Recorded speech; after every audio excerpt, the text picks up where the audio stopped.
பரலோகத்தின் பாதையிலே நாம் அலங்காரம் உள்ளவர்களாய் நடக்க வேண்டும், அலங்கரிப்பு உள்ளவர்களாய் நடக்க வேண்டும் என்று வேதம் சொல்லவில்லையா? உலகத்தின் அலங்காரங்கள், அதான் முதல்ல சொன்னேன். எத்தனை வயசு வரை நாம் அலங்கரிப்போம்? எத்தனை வயசு வரை அங்கே இங்கெல்லாம் வர்ணம் தீட்டி அப்படி இப்படி நடப்போம்? ஒரு 80 வயசானா நடக்க முடியுமா? அப்படி அதை நம்முடைய மனம் விரும்புமா? இன்னைக்கு அதுக்கு தான் வாழ்றோம். 80 வயசில் எனக்கு அதை தந்தா நான் என்ன செய்வேன்?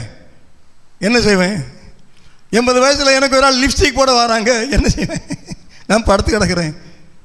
மேடம் லிப்ஸ்டிக் போடணும்னு சொன்னால், மேடம் கொஞ்சம் நகத்தை காட்டுங்க, நான் கொஞ்சம் கலர் அடிச்சுடுங்க மேடம்.